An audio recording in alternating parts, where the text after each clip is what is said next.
Hello, my name is Charles Makel from Argonne National Laboratory. I also have an appointment at the University of Chicago, um, and I go by a nickname Chick, so people call me Chick Makel. Um, and I'm going to talk to you today about a city scale simulation model of COVID-19 spread. Basically, I've been engaged in modeling COVID-19 at a city scale, excuse me, for the city of Chicago in particular, since the beginning of the pandemic. We have used basically epidemiological models to model forecast spread as well as to model the effects of interventions. So in this talk, I wanted to describe a model that I've developed completely in Mathematica to answer the basic question: how can we model COVID-19 spread through a city scale population? And there's not very much time, so I'm all to really describe the model, but I'm going to hit on the just kind of the main points and the highlights. So you might ask, well, why would we want to develop such a model? Because there's several reasons. First of all, we want to know, decision makers want to know what is to come with respect to the COVID-19, pandemic. And really what that translates into is forecasting with proper uncertainty bounds, key outcomes of the system, such as hospitalizations, deaths, number of new cases, et cetera. But beyond that, decision makers want to know what happens if we institute or they institute interventions, non-pharmaceutical interventions, so-called, and what effect would they have on the key outcomes of new exposures, hospitalizations, ICU and ventilator utilization, and what's called the R effective value, or it's sometimes called R naught at the beginning of a pandemic.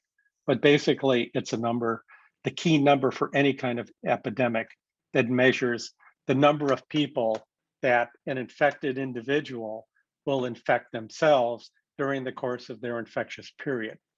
If the mathematics of epidemics are if R not RT, let's call it R effective, is greater than 1, the number of cases will grow essentially exponentially, and if R is less than 1, the number of new cases will be a state of decline. So these are key pieces of information public health officials and decision makers want to know.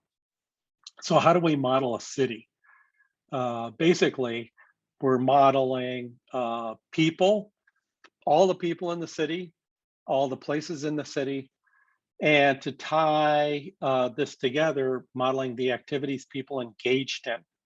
And the way that I've structured the model is in a given hour during the course of a day, what activities and places is everybody located at?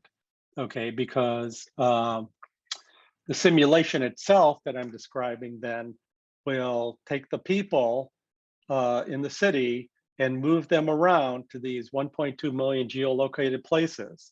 So they'll have a kind of a co-location event or situation that occurs, and that contact then probabilistically leads to close contact of individuals and potentially of transmitting the SARS-CoV-2 virus through infection within that set of individuals and located at a place in a given hour.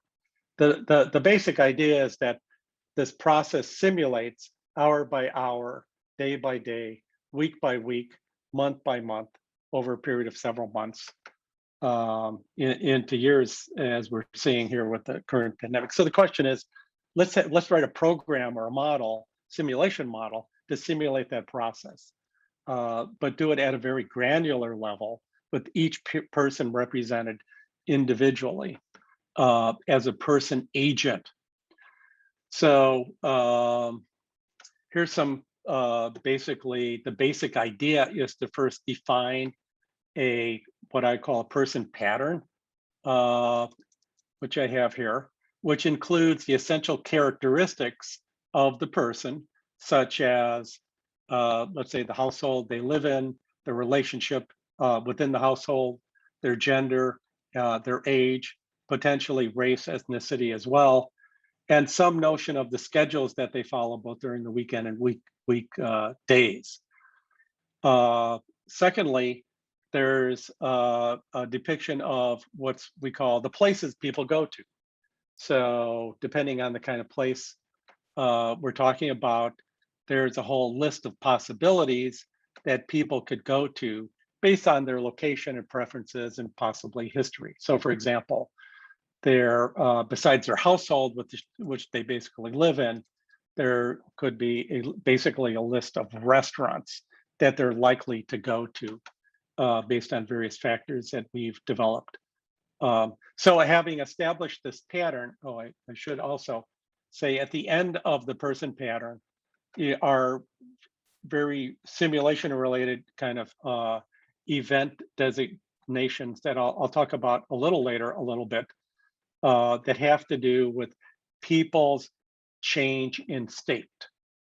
So every individual then has a state, which is a composite of 5 other states they could be in. And those states include the disease state. I'm going to describe what the COVID-19 disease states are that we have in the setup. The location, which describes the actual place ID that a current individual is located. So we find multiple individuals at each same place to use as the basis for the transmission possibilities. Then we have schedules that individuals have. An individual can have multiple schedules during the weekday or weekend. And these are kind of all created as part of the data ingestion process. An individual has a testing status relative to whether they've been tested, never been tested, results outstanding, et cetera, at a given point in time. And then a vaccination state, which includes whether they've had, let's say, for example, they include, Moderna 1, Moderna 2, Pfizer 1, Pfizer 2, Johnson & Johnson, booster, unvaccinated, et cetera. And so the state of the individual at a time then can be used to basically determine the next state transition of the individual. As I said, in this discrete event simulation framework, there's a notion of events queued up for the individual, which is in an expression called EVQ. And then there's a history of the states that the agent has actually been in, and that's in a expression called EVH for EV history. So what we do is we take all of the data from census sources and others to create a synthetic population of all the people in Chicago in this case. So we're using I use associations to do that. And here's an example of association, which has person by the ID of 4486 that references the person with their characteristics, which are, in this case, they live in household 293. They are the head of the household. That's what 0 means. They're a male, 60 years old, Black, non-Hispanic. And then there's a whole series of these places they might attend, place IDs, et cetera. So, and then how this is referenced, so we could say, give me person 1, or give me person 486, and that's referenced through the simulation to bring up basically the association value. Okay, so I can see that we're already running out of time. There's a similar notion of all the places in Chicago, and there's various databases you can get this data from that's publicly available, by the way, even for persons at the level we're having the representations for the person agent. So yeah, similar thing. We have a place pattern, which consists of a place ID, name of the place type, its actual latitude, longitude, zip code, census block group, and any kind of size that there might be associated with that place. And similarly, we can ask for place 1, and it will return the value for that place. So, using Mathematica is very, very cool because we can immediately do some analysis of the places that we have. And in Chicago, there happen to be 3,793 distinct places. And this graph, or I should say this table, just shows how many of each type of place are actually there. So during the simulation, people will be actually going to places. Now, and then of course, it's easy to visualize all this data. This is for a particular population in Chicago. This is the homeless population, for which there was a lot of attention paid during the initial stages of COVID relative to what the role of the homeless population in Chicago it would be into spreading COVID-19, or actually being kind of victims of the spread of COVID-19. So this is an ongoing analysis, but it just shows the particular place types frequented within the schedules of the homeless population as well. So the thing that glues everything together is the third component, and these are the activities of people that lead to their daily schedules. So as I mentioned before, every person has many possible schedules, and the possible schedules are assigned by their socio-demographics characteristics that are part of the person, pattern. And so then we can reference any schedule, and the schedule here is actually referenced by hour of the day in the first slot. So at 0, that reflects midnight, and 10 reflects 10 a.m. and 22, 0033 represents another time that's after 10 o'clock, 10 p.m. And the schedule then references where that person is, the actual household IDs and workplaces at the particular times when they transition to go to various places would be filled in for an actual schedule instantiation. And then we have meta information on the place type and the activity type that they're engaged in at that household. So for example, here's some like the top 3 schedules that I just ran off for weekday people from in this population. As I said, the actual schedule would have the IDs filled in. And then similarly, there's a different set of weekend schedule. So as the simulation goes through time, it switches between weekday and weekend because it knows what day it is, with the date libraries and time libraries within Mathematica as it's moving forward. So one of the big aspects besides movement is to actually model the COVID-19 disease, right? And so again, this is modeled by disease state. So every person, every agent in the model at any time t has a disease state, as well as a history of disease states that they've already encountered. So basically, to set this up it just requires COVID disease states. And this is just a network depiction of what the actual disease states are. In a nutshell, we have an agent starts in with the susceptible state, and depending on the dynamics of the transmission and co-location at the various locations agents are engaged in, they may or may not probabilistically be exposed at a given point in time. After exposure, there's a possibility they may be in asymptomatic and go through their whole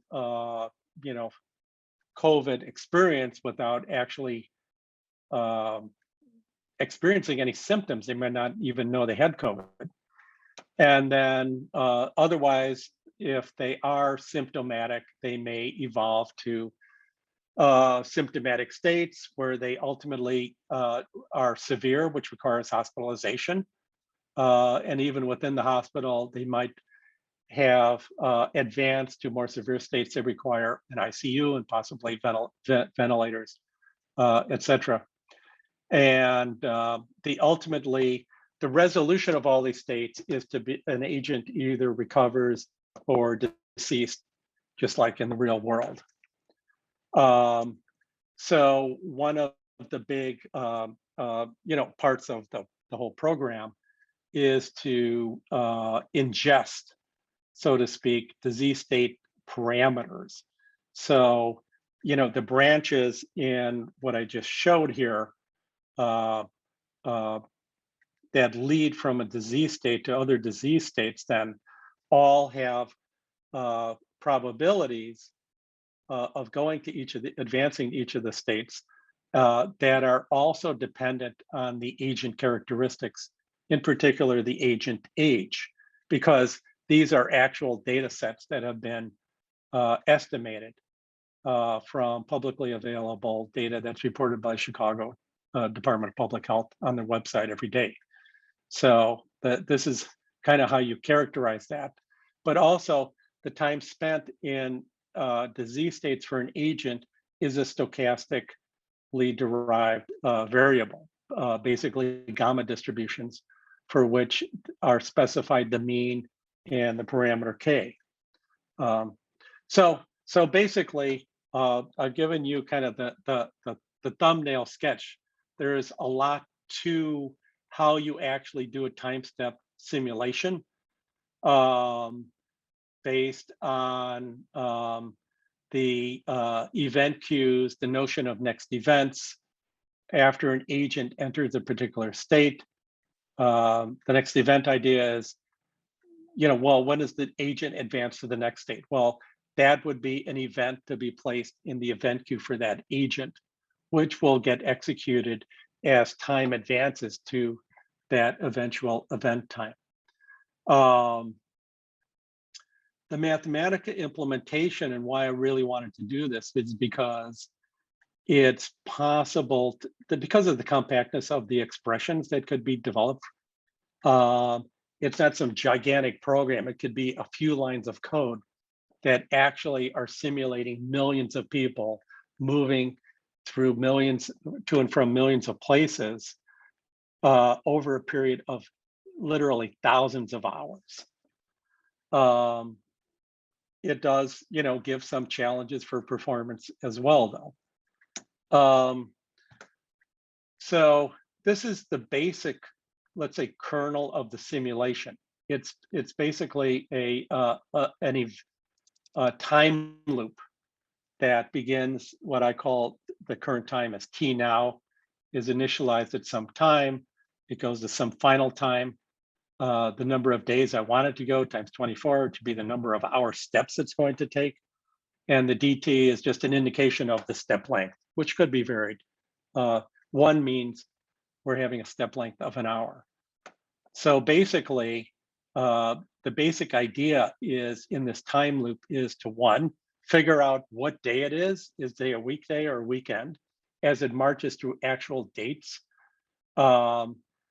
And then basically figures out at each time step where all the agents are located.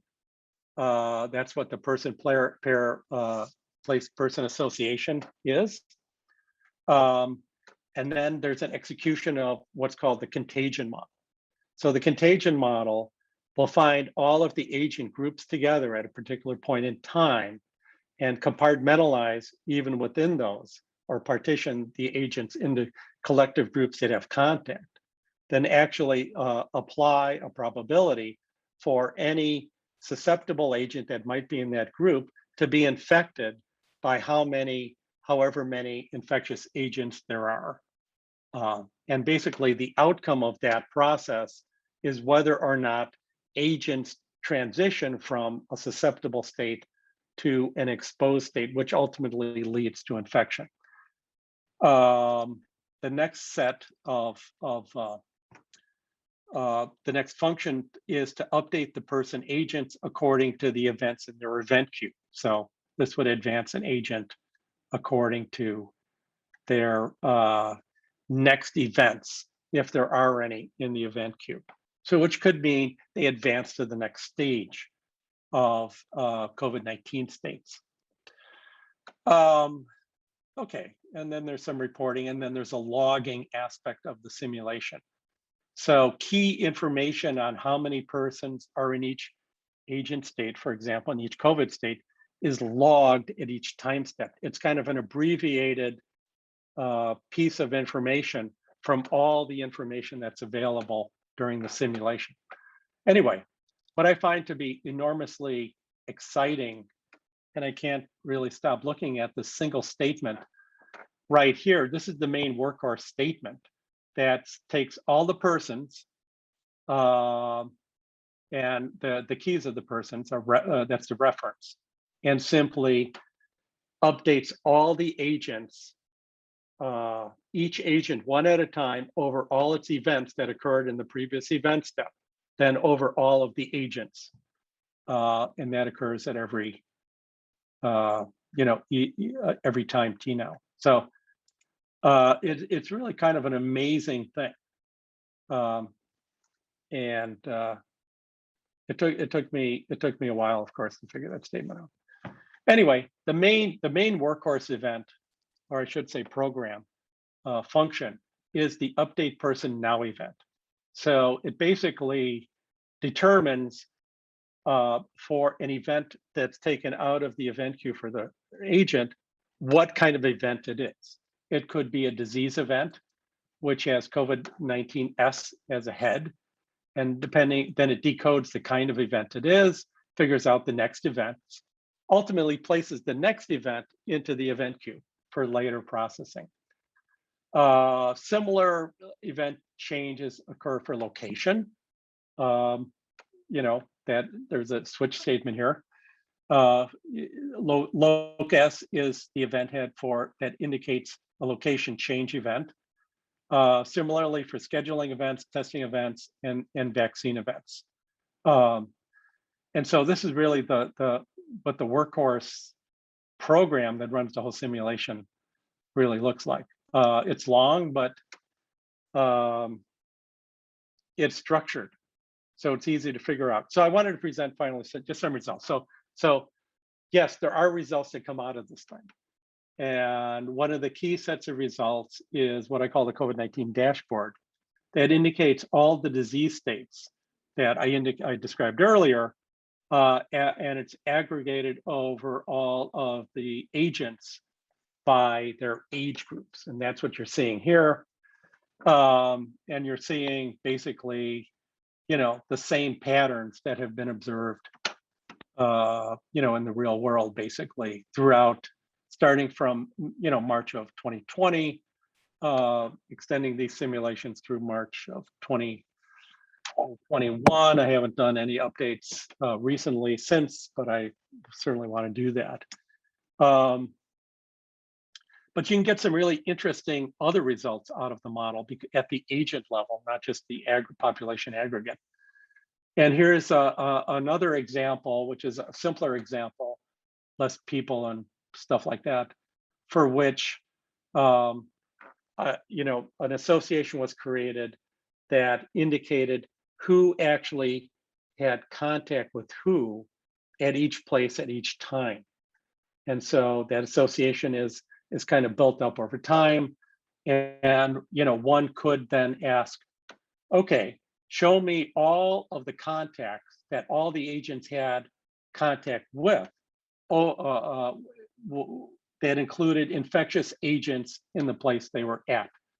And ultimately one can then, kind of create this disease transmission, let's say, call it possibility tree, as you would in contact tracing, to figure out that indeed, patient, in this case, patient 1 here was so-called patient 0.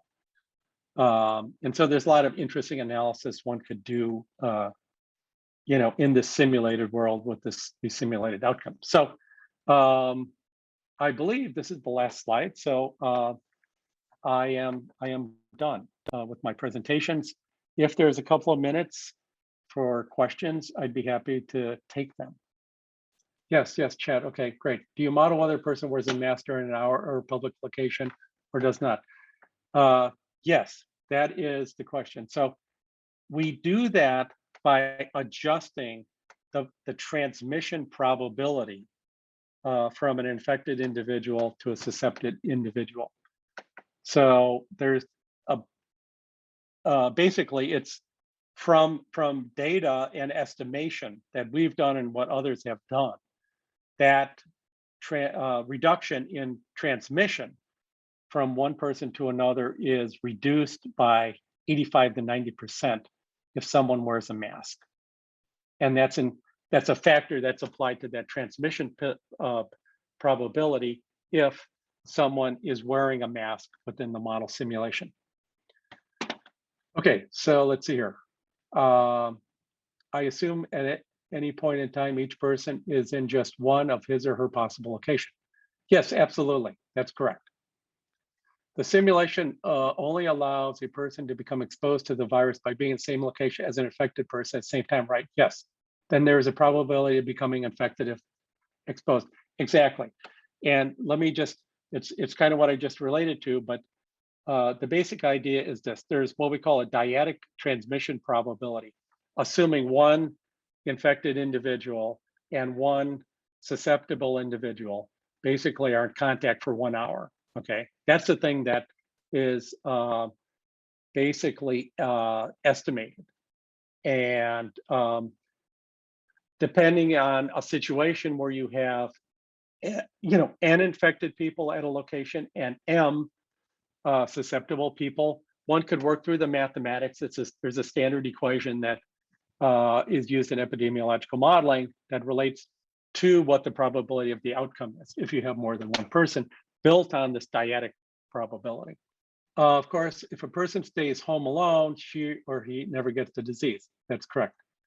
Right, but we could model within the framework the stay-at-home order, in which case people do stay at home because they have a stay-at-home schedule, so they switch schedules. One thing that we found out in the real data that we were working on with Chicago, if you look at who's actually staying home during the Illinois shutdown order, it was 50% of the workers were classified as essential workers, so they still had activities, and we could run those probabilities and proportions. Okay, so of course, if a person stays home alone, he or she never. Yes. Do you model whether person? Yes, I did. Okay. I served on the NATIC Cancer Study Task Force. We spent a great deal of time anonymizing data and trying to ensure things did not disclose identities. Can you comment on how you handle these issues? Also, nowadays, there's an increased cooperation between the towns and cities. You've seen a particular issue is trying to run multi-community mesh simulation. Regarding the data, we have no sensitive actual person data here in the model. We have used census data that has been combined with other census and publicly available data to create a fine grain level of the population, synthetic population. Okay, that's kind of a top-down approach to developing synthetic population. The other approach that I think you're referring to is if you had actual data on real people to start with, then you have a bottom-up approach. We're very concerned about those issues, and we've gone through, for the data we use, we've gone through IRB training and everything like that to ensure that we're not crossing any boundaries there. The issue of data sharing, because we did talk to the city about real data, of course, is still a sensitive one, and there's no early on there's more availability of data, like Google had released and others like cell phone data and locations of people that were totally anonymous. nothing's really better there in terms of getting anonymized data. So the real challenge is to build these synthetic populations without the requirement for jumping through all the hoops of, synthetic data, or I should say, anonymized and sensitive data. There's, public health information. There's, individual information, et cetera, et cetera. What is the time? Next question. What is the time increment? How do you choose the time increment? The time increment is 1 hour. That seems to be a useful time increment, much more useful than let's say daily time increments. The 1 hour time increment gets us down to a resolution where it's pretty true to the activities and times that people actually spend to capture, at places, to be able to capture those places within their schedule. What we do is we actually, in terms of the schedule, we take publicly available data from the American Time Use Survey and the panel study of income dynamics for people under 18. And they have reported schedules of what they do in their daily lives, not COVID related, but just in general. And we've whittled those down into hourly schedules through an extensive data development process. Okay, so finally, has the model generated results that have seemed to influence public health decisions, mask mandates, stay-at-home mandates, et cetera? Well, okay, so the answer is yes and no. The Mathematica version of this system has not been, the results have not as of yet been used to influence decision-making. However, the Mathematica version of the model is a different version of a more, let's say, traditionally programmed model that we do run called City COVID. And the results from that model have influenced decision-making as well. And, that's a whole nother story. So we have this big model that we run our supercomputer. And what I did is I created a version in Mathematica to try to align the models and duplicate the results. And that's what I've reported here. It's a continuing work in progress. So I see that that's all the time we have, I believe, that was allocated for the presentation. So I'd like to thank you very much for listening, and I appreciate all of the comments and ideas that people have presented. Thank you very much.